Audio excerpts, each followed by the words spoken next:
Literatura contemporánea Latinoamérica. Podemos empezar con su contexto histórico. Empieza la caída económica de Wall Street en 1992, golpe de estado en Argentina, Bolivia, Perú, Ecuador, Salvador y Panamá. Latinoamérica sufrió una gran depresión y los precios de la materia prima bajaron en 1930. Se dio la guerra de Chaco entre Bolivia y Paraguay. Latinoamérica cerró sus fronteras, estalló la Segunda Guerra Mundial y Latinoamérica se declara neutral. Apareció el populismo, nació la Liga de las Naciones Americanas, la OEA, CEPAL, nace el Banco Mundial y el Tratado de Río de Janeiro. Apareció un sistema mercantil de estilo feudal. Se sustituyó el modelo de las exportaciones por el de la industrialización. Otro suceso importante es el boom latinoamericano, iniciado en 1960 a 1970. Se llama boom por la explosión literaria que nace en muchas obras importantes. Este llevó a algunos escritores a salir. Nace con la necesidad de denunciar lo que pasaba en sus países. Los protagonistas de este boom son Carlos Fuentes, Mario Vargas Llosa y Gabriel García Márquez. Dentro de la literatura contemporánea en Latinoamérica existen dos géneros literarios importantes. Uno de ellos es la poesía. En él hay una gran diversidad de estilos, clasificación de la producción literaria en literatura.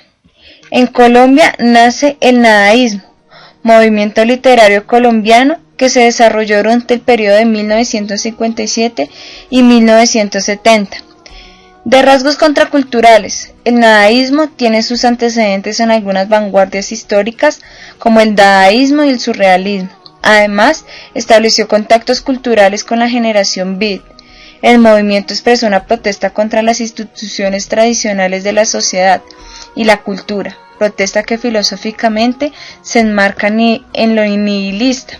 Formaron parte del nadaísmo principalmente jóvenes colombianos contestatarios e irreverentes, que bajo el lema "no dejar una fe intacta ni un ídolo en su sitio", incursionaron en la práctica poética, dotándola de un alto contenido de protesta social, si bien estaba a la par de otras manifestaciones del vanguardismo literario americano. Curiosamente, es una de las pocas manifestaciones de corto genuinamente contracultural con origen en Sudamérica. Otro género importante es la narrativa. Se caracteriza porque su tema es el hombre y sus problemas sociales. El tiempo no es cronológico, es circular. La presentación de los escenarios y de los personajes es incompleta. Los personajes se definen por sus palabras y obras. Es en primera persona. Es una literatura de perspectivismo. Aparecen las novelas del mundo aparte. También se caracteriza por el indigenismo. Los autores de este son José Nieto, colombiano, con su obra Ingermina o La hija de Catamar. Ciro Alegría, peruano, con su obra El mundo es ancho y ajeno. Jorge Icaza, ecuatoriano, con su obra Huasipungo. A continuación, los autores más representativos de la literatura contemporánea de Latinoamérica, empezando por Alonso Ercilla, que nació en Madrid en el año 1533 y murió en el año 1594. Jorge Luis Borges, un argentino que nació en el año 1899 y murió en el año 1986. Julio Cortázar, que nació en el año 1914 y murió en el año 1984. También está Gabriel García Márquez, que nació en Colombia en 1927 y murió en el año 2014. Ernesto Sabato, argentino, que nació en el año 1911 y murió en el año 2011. También está Mario Vargas Llosa, un peruano que nació en 1936.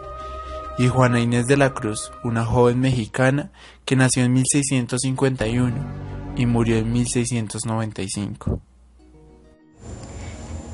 Las obras más representativas de la literatura contemporánea latinoamericana son Rayuela de Julio Cortázar, 1963, Cien años de soledad de Gabriel García Márquez, 1967, Ficciones de Jorge Luis Borges, 1944.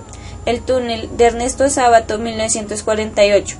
20 poemas de amor y una canción desesperada, de Pablo Neruda, 1924.